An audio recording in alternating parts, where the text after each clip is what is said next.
What's up everybody and welcome back to the channel. In this video, I will show you how to create a Western Union online account using your desktop. So for that, the process is very simple. All you have to do is to follow this video till the end to get to know about it. So first thing first, let's open up your Google Chrome. In the Google Chrome, go to the search bar and type Western Union account online.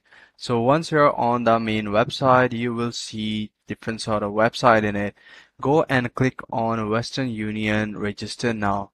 So all you have to do is to click on this button. So once you click on it, you will see this page. So in this page, what you have to do is you have to apply for the account.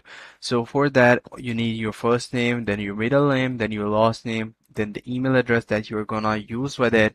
Then all you have to do is to create your password, and after that just go simply with register button. So by following these steps, you can simply create and register the Western Union account online. I hope you find this video helpful. If you do, please consider subscribing to my channel. Take care. Bye bye.